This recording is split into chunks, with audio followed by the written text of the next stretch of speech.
और अच्छे से नहीं रह पाओगे तो बेघर होकर के एकेंद्री बन करके निगोदिया बन करके अनंत काल बिता दोगे। बातें छोटी छोटी सी हैं, अगर कषाय न करो तो काम चलेगा कि नहीं चलेगा?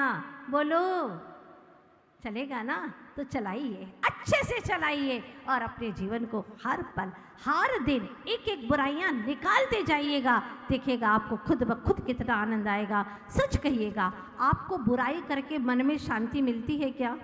कभी नहीं। मन आपका टोकता है, अच्छा नहीं किया, फिर उससे भी कहना पड़ता है देखो मैंने जो हमारे घर की बुराइयां की है ना, तुम कभी किसी को बताना मत। बोलना पड़ता है कि नहीं?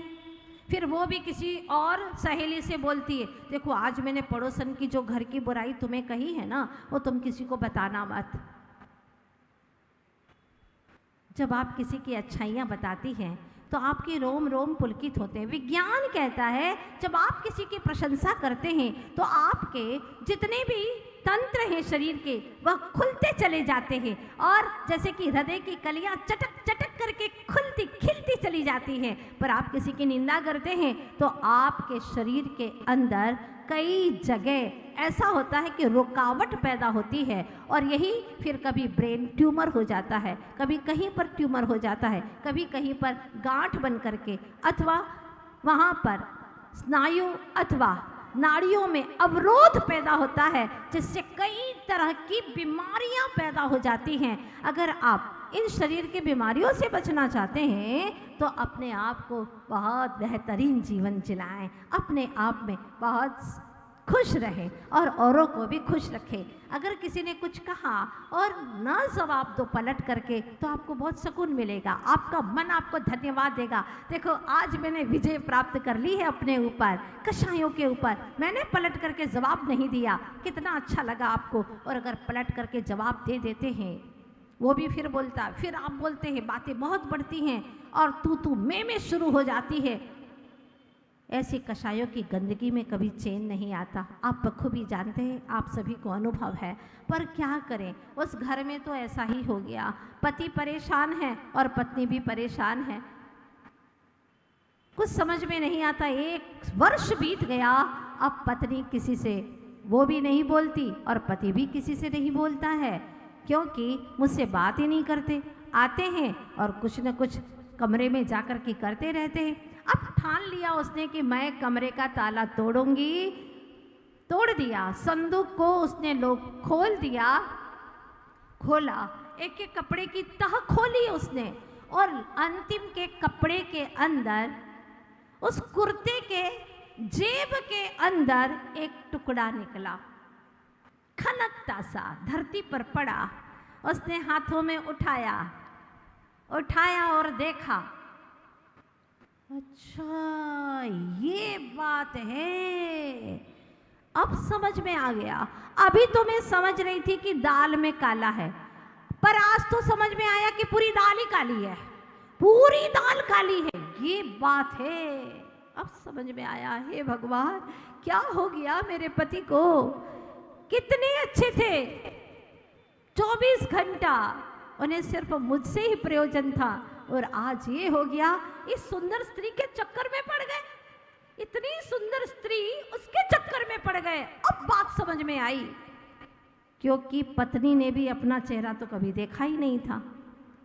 पहली बार दर्पण का वो दर्पण मिला और उसने उसमें झांका, क्या सुंदर चेहरा, आंखें बिल्कुल हिरण सी, नाक तोते सी, बिंदी ऐसी लग रही है जैसे कि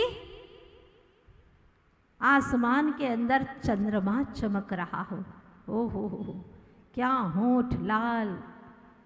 इतनी सुंदर स्त्री के चक्कर में पड़ गया, मुझे कैसे पूछेगा, क्यों बोलेगा वो मुझे, क्यों बात करेगा वो मुझसे, अरे क्यों खाएगा मेरे हाथ से। इतनी सुंदर स्त्री के चक्कर में पड़ गया। बात समझ में आ गई, रोने लगी, बहुत दुखी होने लगी, घर का माहौल बहुत बिगड़ गया। आखिर एक दिन पति ने कहा, भाग्यवान तुम आखिर मेरे साथ में ऐसा व्यवहार क्यों कर रही हो, मुझसे पूछते हो, पूछो उस तुम्हारी सुंदर स्त्री से, पूछो उससे जिसकी तस्वीर तुम रखते हो। कैसी तस्वीर, कहाँ सुंदर स्त्री, अरे कैसी बात करती हो तुम, मैं बात नहीं करती, मैंने अपनी आंखों से देखा है। अपनी आंखें कभी धोखा नहीं दे सकती। मैंने अपनी आंखों से देखा है, वो सुंदर स्त्री की तस्वीर रखे हो तुम अपने पास में, और तुम्हें शर्म नहीं आती झूठ बोलते? मेरे साथ भी झूठ बोलती हो। तुमने 7 फेरे में वादे किए थे ना, कहाँ गए तुम्हारे वादे? सब कसमें, वादे सब झूठे, सब झूठे हैं तुम्हारे। और तुमने मेरे साथ में ये बर्ताव किया। मैं घर पे नहीं रहूंगी, मैं छोड़ करके मायके चली जाऊंगी। तुम्हें जहां जाना हो वहां जाना, पर झूठ तो मत बोलो। झूठ मैं नहीं, तुम बोल रहे हो। मैं दिखाता हूं अभी। तो जिस तस्वीर की बात कर रही है ना, वो मेरे पिता की तस्वीर है, मेरे पिता की तस्वीर। झूठ बोलते हो, शर्म नहीं आती? लाओ मैं बताती हूं अभी। अरे हाथ कंगन को आरसी क्या, अभी बता देती हूं। लेकर के आया वो दर्पण, उसने देखा और कहा, देख, अरे देख, मेरे पिता की तस्वीर है, मेरे पिता की, जो 20 वर्ष पूर्व ही गुजर चुके थे। लेकिन सौभाग्य से मेरे पिता ने, हो सकता है कोई देव बने हो, और उन्होंने अपनी तस्वीर भिजवाई धरती के ऊपर मेरे लिए। और तू है कि मुझे बदनाम करती है, कलंकित करती है। मेरे हाथ में दीजिएगा, मैं झूठ नहीं कहूंगी, सच कहती हूँ। और जैसे उसने देखा, देखो ये क्या है, ये सुंदर स्त्री की तस्वीर है, झूठ बोलते हो। नहीं है विश्वास, अभी पंचों को बुलाया जाएगा। पहले के समय में कोर्ट केस नहीं हुआ करते थे, पंचों को बुलाया जाता था। अब तो समय ही खराब आ गया, किस पंच को बुलाए? सब जगह दाल ही काली है, किसको बुलाया जाए, किस पर विश्वास किया जाए? और वह समय भी लगभग ऐसा ही था कि पंचों के निर्णय भी गलत होने लगे थे। वास्तव में पंच का निर्णय तब सही होता है जब पंच परमिष्ठी के रूप में हो, अरहंत सिद्ध आचार्य उपाध्याय और साधु के रूप में हो, तब वह निर्णय सत्य होता है। पंचों को बुलाया गया, बिठाया गया। पत्नी ने कहा, फर्स्ट लेडीज है तो उसके लिए कहा गया। उसने कहा कि देखिए पंच जी, महानुभावों, इन्होंने 1 वर्ष से किसी पत्नी से प्रेम किया है। उसकी तस्वीर अपने कपड़ों की तह में छिपा करके, कभी संदूक पर लॉक नहीं लगता था, उस पर लॉक लगने लगा, कमरे पर भी लगने लगा, कभी नहीं लगाते थे। मेरे भरोसे था सारा घर। धीरे धीरे इन्होंने मेरे साथ में ऐसा बर्ताव किया, बोलना बंद, कोई मतलब ही नहीं घर कैसा चल रहा है, कोई मतलब ही नहीं उन्हें बच्चों का क्या हाल है, कुछ पूछना ही नहीं। 1.25 साल हो गया, परेशान हूँ। और इतना झूठ बोलते हैं, ये कहते हैं कोई सुंदर स्त्री नहीं, मेरे पिता की तस्वीर है। तो पति कहता, मैं अभी भी यही कह रहा हूँ, ये मेरे पिता की तस्वीर है, मेरे पिता की तस्वीर है।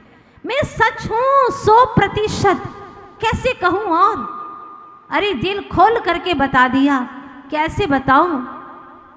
कोई प्रमाण कैसे दूं? मैं साक्षात दिख रहा है। उसने कहा, इतना झूठ मैं खुद देख रही हूं, देखो देखो सुंदर स्त्री की तस्वीर, ये सुंदर स्त्री की तस्वीर है, और झूठ बोलते हैं। इतना सफेद झूठ बोलते हैं, आपको शर्म नहीं आती? हाँ, अगर ऐसा ही करना था तो 7 फेरे क्यों लिए मेरे साथ में? अरे मैं किसी आरिका के संग में चली जाती, आरिका बन जाती, तुम्हारे इस चक्कर में आकर के अपना जीवन न गवाती।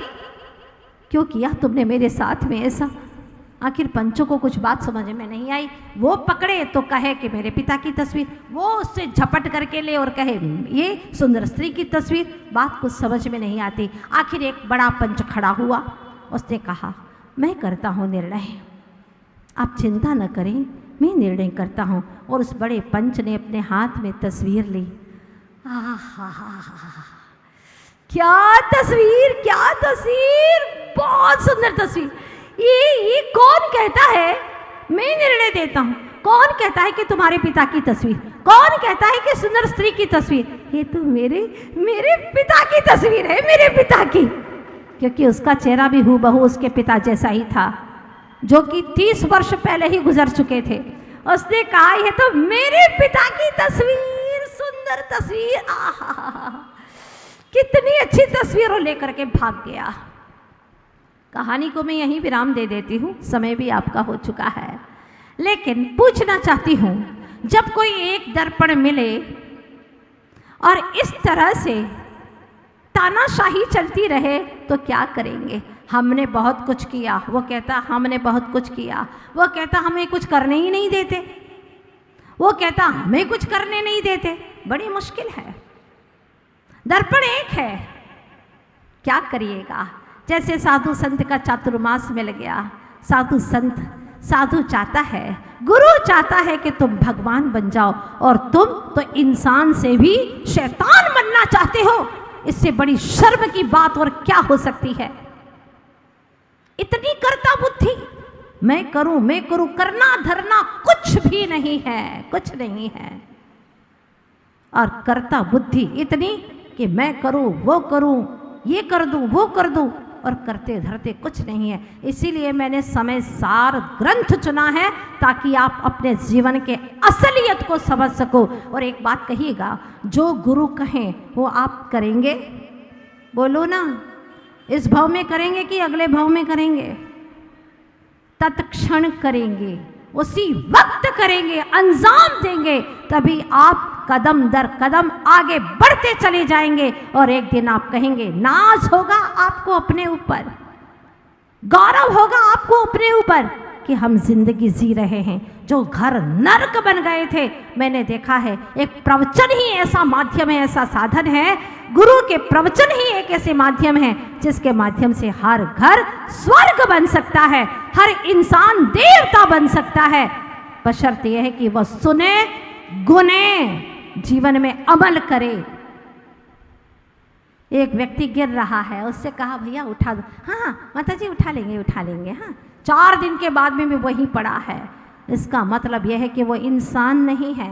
अरे पशुओं में भी जान होती है, पशु को जानवर कहते हैं, ज्ञान में उत्कृष्ट कहते हैं, लेकिन इंसान सुनता है, दूसरे कान से निकाल देता है, तो कैसा इंसान है? वो तो खेत में पड़ा हुआ एक बिजू का है, बिजू का जानते हैं ना, बिजू का। खेत के अंदर एक लकड़ी सीधी और एक आड़ी, 2 लकड़ी डाल देते हैं, और दादा का फटा कमीज कुर्ता पहना देते हैं, ऊपर एक खंडी लगा देते हैं। बस ऐसी ही जिंदगी है। जो भगवान की बात न सुने, उसे अमल न करे, जो गुरुओं की बात न सुने, तुम्हारे हित के लिए हर बात कही जाती है, फिर भी सुने नहीं, अमल न करे, कर्ता बुद्धि से आए और एक दूसरे की निंदा करे, एक दूसरे की बुराई करे, तो ये तो इंसान बदतर होता जा रहा है, हैवान और शैतान होता चला जा रहा है। मुझे आवश्यकता है आप सभी एक अच्छे इंसान बने। मैंने पहले ही आपसे कहा था कि आप एक अच्छे इंसान बने, और कुछ नहीं चाहिए। इंसान बनोगे, कल महान बनोगे, महान से एक दिन भगवान बन जाओगे, ये विश्वास है मुझे।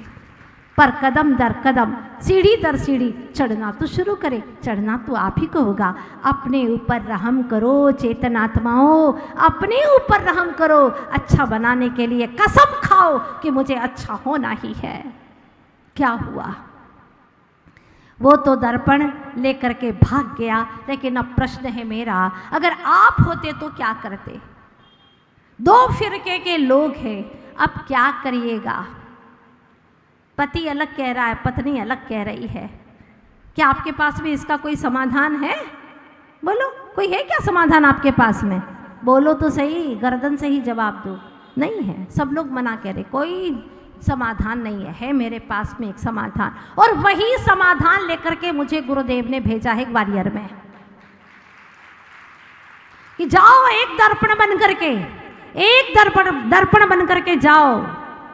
शुरुआत में ये हो सकता है वो खींचातानी करे, वो कहेगा मेरे पिता की तस्वीर, वो कहेगी मैं एक सुंदर स्त्री की तस्वीर, कहेंगे। ध्यान मत देना, दर्पण सामने रखना और एक उपाय करना।